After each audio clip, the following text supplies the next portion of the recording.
My grandfather's cabin. Journal entry, July 2nd. I never imagined that a simple inheritance could lead to such a twisted turn of events. Today, I arrived at a remote cabin deep in the heart of the dense woods. My grandfather's sudden passing left me with this seemingly fancy but eerie place. The dilapidated exterior stood in stark contrast to the grandeur that once was. Moss crept along the weathered wooden walls, and the windows, once gleaming, were now cracked and covered in layers of grime. It seemed as though time had cast its own shadow upon this forgotten sanctuary. As I pushed open the heavy creaking door, a musty scent filled the air, mingling with the lingering scent of decay. The cabin's interior was a mix of faded elegance and forgotten memories. Old, worn curtains danced lazily in the breeze, casting eerie shadows across the worn wooden floors. Dust particles floated through the sunlight that filtered in from the cracked ceiling, creating an ethereal atmosphere. An old journal caught my attention, buried beneath a pile of forgotten artifacts. Its leather cover was weathered, bearing the signs of time. Curiosity gripped me, compelling me to open its fragile pages, and what I discovered sent shivers down my spine. The entries, written in my grandfather's distinct handwriting, told tales of an ancient evil that plagued these woods: the Wendigo. Each entry chronicled my grandfather's unnerving obsession with hunting the elusive Wendigo, the horrifying creature, spoken of only in legends and folklore, was believed to dwell in these very woods. My grandfather's words painted a vivid picture of his tireless pursuit of these beasts, his determination to protect those who wandered too close to the edge of darkness. The pages detailed his encounters, his strategies, and the hunting items he had crafted himself with meticulous care. Despite my disbelief, I couldn't ignore the collection of peculiar artifacts scattered throughout the cabin. Bone charms adorned with ominous symbols, ancient Native American trinkets, and an assortment of archaic weapons crafted specifically for Wendigo hunting. It was as if my grandfather's quest had become a part of the cabin's very essence, woven into the fabric of its history. Intrigued and apprehensive, I decided to stay the night, hoping to unravel the mysteries that lay within these walls. The journal became my companion as I delved deeper into its pages, each entry drawing me further into a world of darkness and ancient secrets. It was then that a strange sensation settled over me, as if the cabin itself were alive, whispering secrets through the cracks in its weathered appearance. Journal entry, July 4th. Nightfall has descended upon the cabin, and with it, a newfound terror that penetrates the very marrow of my bones. The haunting whispers of the wind echo through the trees, carrying tales of darkness and despair. Shadows dance menacingly in the flickering candlelight, seemingly alive, casting distorted shapes upon the walls. I can't help but feel as though I'm being watched, those unseen eyes of the forest fixated upon me. My heart races with each crackle of a twig, each rustle of leaves. The silence is suffocating, oppressive, broken only by the distant howls of unseen creatures. An otherworldly chill seeps through the cracks of the cabin, freezing my senses. I hear a faint sound of scratching against the door, as if talons were desperately seeking entry. My hand trembles as I reach for the hunting knife, my only solace in this dread-filled night. There are moments when I question my sanity, wondering if the darkness has already claimed me. But there is a fire within me, a flickering ember of resolve that refuses to be extinguished. I must uncover the truth that lies within these cursed woods, for my grandfather's legacy, and for my own survival. Journal entry, July 6. There is no doubt now. The land harbors a monstrous secret, and I am but a pawn caught in the clutches of fate. The Wendigo, a twisted embodiment of hunger and anguish, has revealed itself to me in all its grotesque glory. Last night, as I ventured outside, determined to confront the darkness head-on, I came face to face with the unimaginable. A creature of emaciated form, towering and skeletal, its flesh mottled and rotten, its eyes empty voids that seemed to hold the weight of countless lost souls, pierced through my being, freezing me in a state of indescribable terror. I can still hear its blood-curdling screams, a cacophony of torment that resonates deep within my soul. It is hungry, insatiable, and now that it has marked me as prey, I know I can never escape its wrath. In the pale moonlight, I glimpsed the remnants of my grandfather's hunting items strewn across the forest floor, discarded in the wake of the thing's rampage. The sight filled me with a grim determination to carry on his legacy, to fight against the insidious darkness that threatens to consume both me and the land I now call home. The journal has become my guide, a cryptic map leading me deeper into the heart of this twisted hunt. It speaks of rituals and ancient incantations that can weaken the creature's grasp on this realm. With each word I decipher, I draw closer to understanding the secrets that have plagued my family for generations. The nights have become a symphony of terror, the forest alive with the haunting cries of the Wendigo. Its presence pervades every shadow, every rustle of leaves, a constant reminder of the impending doom that hovers over me. But I refuse to cower in fear. Armed with the remnants of my grandfather's arsenal, I venture into the heart of the woods. Each step I take is imbued with a sense of purpose, a conviction to protect those who have fallen victim to the creature's insatiable hunger. I can only hope that my actions will bring some semblance of peace to this cursed land. As the days meld into sleepless nights, I grow weary but resolute. The thing's power is formidable, its presence a relentless force that seeks to devour my spirit. But I am not alone. The spirits of my ancestors stand beside me, their whispers guiding my every move. Together, we will face this unholy terror and bring an end to the cycle of suffering that has plagued our family. If you find this journal, heed my warning. Flee from this place. Abandon any notion of facing the Wendigo. Its hunger knows no bounds, its power beyond comprehension. It is an abomination birthed from the darkest corners of human despair. Journal entry, July 16th. I have become a hunter in this gruesome game, my sanity hanging by a thread.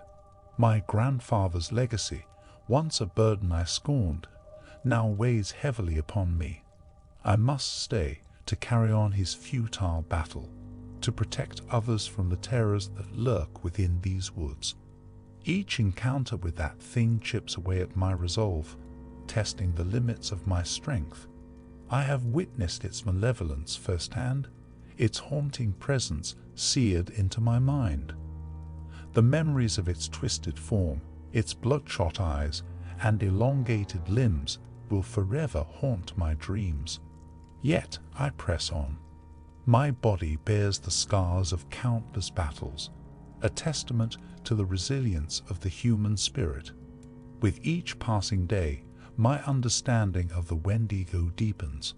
I have learned its patterns, its vulnerabilities, and the ancient rituals that can weaken its grip on this realm.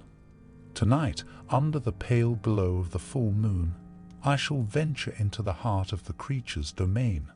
Armed with the sacred amulet passed down through generations, I will perform the final ritual, the one that promises to banish the Wendigo from this land.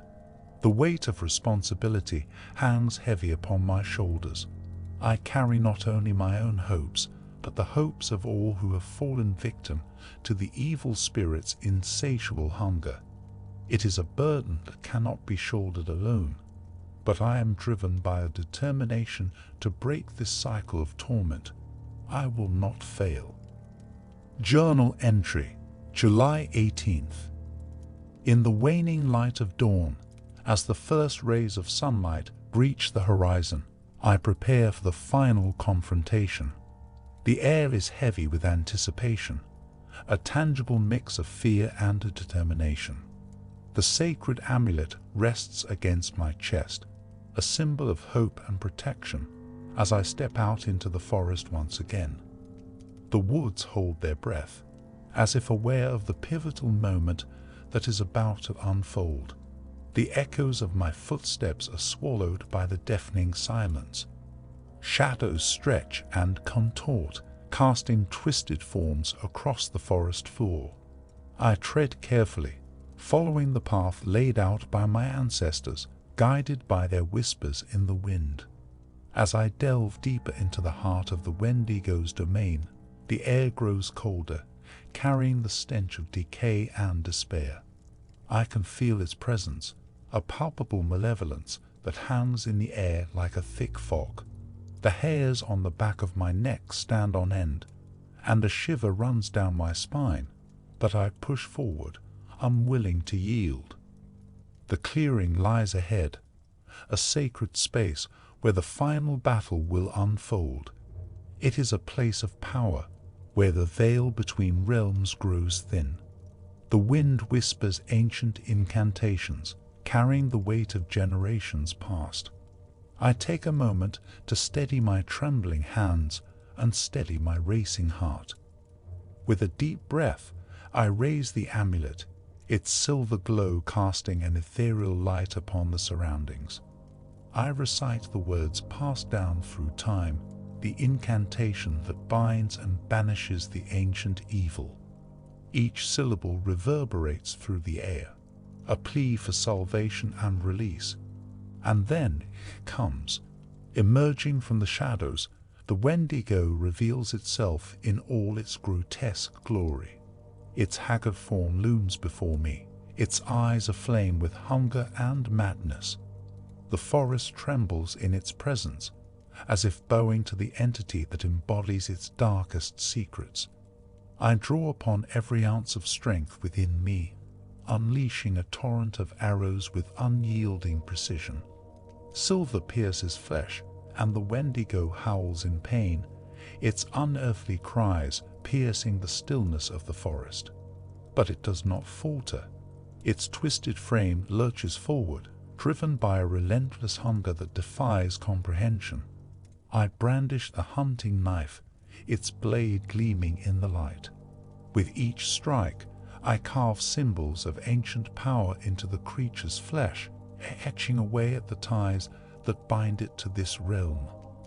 The Wendigo thrashes and writhes, its fury escalating as it fights for its very existence. Moments blur into an indistinguishable flurry of motion and adrenaline. Time loses its hold as the battle reaches its peak.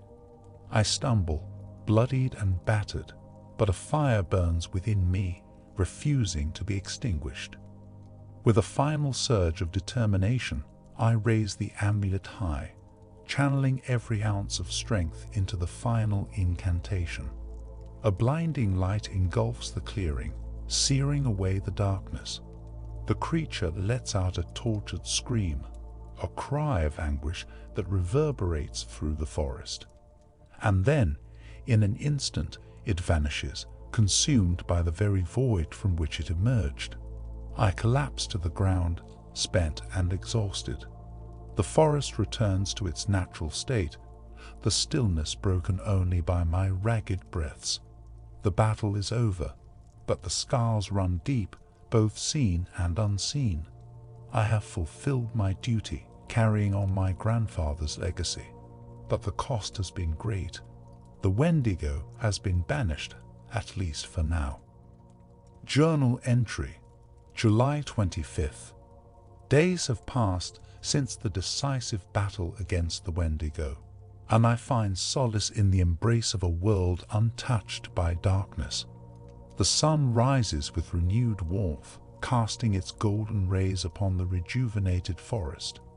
Life gradually returns to its rhythms, as if nature itself is exhaling a collective sigh of relief. The wounds, both physical and emotional, are healing, though the scars remain etched upon my soul. I wander through the woods, tracing the paths I once tread with trepidation, now reclaiming them with a sense of newfound freedom. The weight that once burdened my shoulders has lifted, replaced by a quiet sense of accomplishment. I cannot help but reflect upon the journey that brought me to this point, the legacy left by my grandfather that has become my own. The journal, my guide and companion throughout this harrowing ordeal, lies nestled against my heart, its pages filled with stories of courage, sacrifice, and resilience. As I walk past the cabin, a bittersweet nostalgia washes over me. It stands as a silent witness to the battles fought within its walls, a testament to the enduring spirit of those who dared to challenge the darkness. Its doors, once a threshold of trepidation, now beckon as a sanctuary of memories and lessons learned. I take one last look at the cabin, a final farewell to a chapter of my life that will forever be etched in my heart. The Wendigo may have been banished, but its presence lingers in the recesses of my mind. It serves as a reminder of the fragility of our existence, the thin line between madness and order. With a heavy heart, I turn away, setting forth on a new path. The woods, once a labyrinth of nightmares, now hold the promise of redemption and renewal. I carry the knowledge of the Wendigo's existence with me, a reminder of the interconnectedness of our world and the duty we have to protect it. If you find this journal, let my story be a testament to the resilience of the human spirit. It is a reminder that even in the face of unspeakable horrors, we can find the strength to stand against the darkness. May it serve as a beacon of hope for those who face their own battles, a reminder that they are not alone. And now, as I venture into the unknown, I leave behind the cabin and the memories it holds. But I carry with me the lessons learned, the legacy of my grandfather, and the indomitable spirit that will guide me through whatever trials lie ahead. This journal was found by local police after looking into the disappearance of some missing people in the area, the new owner of the cabin being one of them. It seems as though no one could find any trace of the man, though plenty of people around town had their theories. Some say he left town and started a new life somewhere.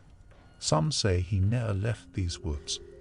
But of all the small talks and gossips around, there is one that sticks with me and chills me at night when I'm sitting alone on my porch. They say, if you hunt something long enough, you become it. I just hope of all those animal-like screams far off in the hills, he isn't one of them.